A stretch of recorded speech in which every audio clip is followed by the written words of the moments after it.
जब हम ऑफिस जाते हैं तो हमें एक अलग ही रिस्पेक्ट मिलती है कि मैम आ गई, या सीए होते हैं उनको बोला जाता है कि चार्टर्ड अकाउंटेंट आ गए। क्योंकि गिव अप थ्योरी लेकर चलते हो कि आपको हारना नहीं है, आज नहीं तो कल हो ही जाएगा, कोर्स ही तो है। Hi everyone, welcome back to the channel. So आज मैं बहुत ज़्यादा एक्साइटेड हूँ आप सबको इंट्रोड्यूस करवाने के लिए। फर्स्ट टाइम अपनी लाइफ में किसी सीएस से पर्सनली मिली हूँ। सो आज हमारे साथ हैं CS Anamika Shukla. Thank you so much. So happy B meeting you. सबसे पहले आफ्टर एग्ज़ाम्स बच्चों को क्या करना चाहिए? आफ्टर एग्ज़ाम्स बच्चों को सबसे पहली बात तो स्ट्रेस बिल्कुल नहीं लेना चाहिए।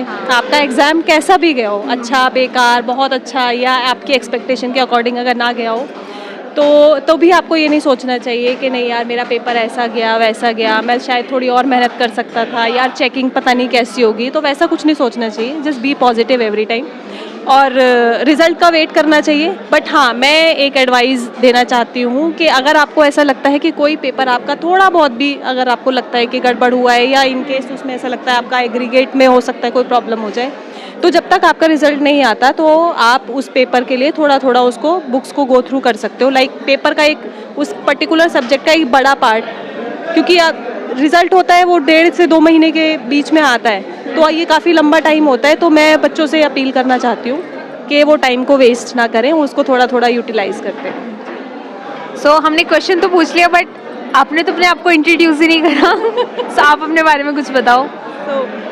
Myself CS Anamika Shukla, and I have qualified in June 2019, and right now I am having 4 years of post qualification, and I am working with the BSc listed entity right now.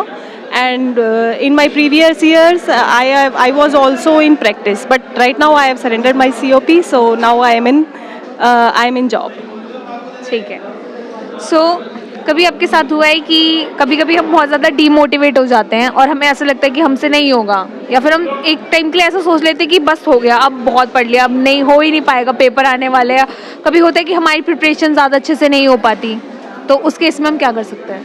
हाँ, ऐसा होता है। जैसे कि मैं बताना चाहूँगी, like मैं अगर अपनी बात करूँ तो मैं जॉब भी करती थी, अपनी स्टडीज़ भी करती थी, और कोचिंग भी लेती थी। 1-2 सब्जेक्ट्स की मैंने कोचिंग ली है। तो कई बार हमारा जो पर्टिकुलर जितना हमें टाइम चाहिए होता है एक पर सब्जेक्ट के लिए, तो उतना टाइम हमारे पास नहीं होता, या फिर हमें उसको एनी हाउ मैनेज करना होता है। तो हमारी कुछ चीज़ें इधर से उधर हो जाती हैं, वो नेचुरल है कि अगर आपके पास टाइम तो फिर 8 आवर्स या 10 आवर्स ही हैं पढ़ने के लिए।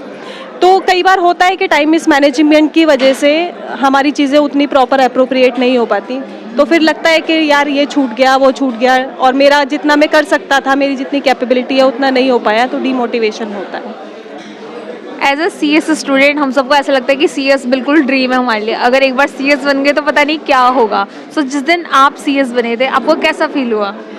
नहीं, ये तो आपने जो बोला वो बिल्कुल सच बोला, क्योंकि क्या है ना कि ये कोर्स जो है ना, ये डे बाय डे बहुत टिपिकल होता जा रहा है। जैसे कि पता है सबको एग्ज़ाम पैटर्न कैसा आता है। आई डोंट नो पहले कैसा था, कि मैंने तो 19 में क्वालिफाई किया है, तो उस टाइम पर भी ये काफ़ी टफ था, और लोग बोलते थे कि नहीं हो पाएगा, बहुत टफ है, मार्किंग बहुत ऐसे नहीं देते हैं ये लोग, मार्क्स बहुत आसानी से नहीं मिलते हैं इसमें। बट मैं ये जानती हूँ कि अगर आपने पढ़ाई बहुत अच्छे से की है, आपने अपनी बुक को एक एक लाइन अगर गो थ्रू किया है, तो आप डेफिनेटली आप क्वालिफाई करोगे। और अगर आप ड्रीम की बात करो तो डेफिनेटली ये एक ड्रीम प्रोफेशन है, और आप एक ड्रीम जॉब में जाते हो। और अगर मैं अपनी बात करूं तो मैं तो खुश थी, बहुत खुश थी, बट मेरी मदर को सीरियसली ऐसा लगा कि now I am the queen of the world, so she was very happy that day. As a CS आप क्या क्या कंप्लाइंस करते हो और आपको कैसा फील होता है? जैसे होता है ना कि एक दबदबा होता है कि CS आ गए, ये मैम मैम ऐसे करके, तो आपको कैसा फील होता है? हाँ, तो ये इस बात में बिल्कुल मैं कहना चाहूँगी कि सच्चाई है। जब हम ऑफिस जाते हैं तो हमें एक अलग ही रिस्पेक्ट मिलती है कि मैम आ गई, या सीए होते हैं उनको बोला जाता है कि चार्टर्ड अकाउंटेंट आ गए, क्योंकि वो टैक्सेशन का पूरा संभालते हैं, उनके कंधों पे ही सारी जिम्मेदारी होती है। लाइक, और हमारा जो प्रोफेशन है वो बेसिकली लॉ बेस्ड है, तो इसमें कंपनी के जो कंप्लाइंसेस होते हैं उसके लिए CS सोलली रिस्पॉन्सिबल होती है। तो रिस्पॉन्सिबिलिटी के साथ साथ उसकी अथॉरिटी भी होती है, उसके पास रिस्पॉन्सिबिलिटी भी होती है। तो ये एक जो है प्रिविलेज्ड मैं कहना चाहूँगी कि ये प्रोफेशन है, और इसमें जो रिस्पॉन्सिबिलिटीज़ होती हैं वो काफ़ी स्ट्रिंजेंट हैं। प्रोविजंस ROC के MCA के काफ़ी स्ट्रिंजेंट हैं, तो उसमें जो ये कोर्स को कंप्लीट करके आया है, CS बना है, उसी के ऊपर ही भरोसा किया जा सकता है। आप NIRC की क्लासेस भी लेते हो, सो आपको कैसा फील होता है एज अ लेक्चरर? EDP में आप जब सेशन लेते हो, लोगों से बात करते हो, और होपफुली कि हम भी जल्दी से एग्जेक्टिव कंप्लीट करके आपसे मिले EDP में। देखिए NIRC से तो मेरा पुराना रिश्ता है, क्योंकि मेरी अपनी SDP EDP जो भी उस टाइम पे कोचिंग्स होती थी, जो भी ट्रेनिंग्स होती थी, वो सब मेरी NIRC में हुई है। तो एक जब आप टेबल के उधर होते हो और जब आप टेबल के इधर आ जाते हो, तो दोनों में बहुत बड़ा डिफरेंस है। तो ये भी एक ड्रीम लगता है कि यार अभी कुछ टाइम पहले तो मैं इस साइड बैठी हुई थी और अब मैं इस साइड आ गई हूँ। तो बहुत अच्छा लगता है बच्चों को देखकर, उनको मोटिवेट करके, उनकी प्रॉब्लम्स को जानकर, उनको सोल्यूशन देकर। तो NIRC के साथ तो मेरा एक मतलब जैसे होता है ना, बच्चे का बचपन से घर से एक रिश्ता होता है, वैसे ही एक CS का NIRC के साथ उस टाइप का रिश्ता है। आपने कभी अपनी लाइफ में फेलियर फील किया है? और मतलब ऐसे बहुत सारे बच्चे होते हैं जिनके एग्जीक्यूटिव में बहुत अटेम्प्ट लगते हैं, तो आप उन बच्चों को क्या बोलना चाहते हो?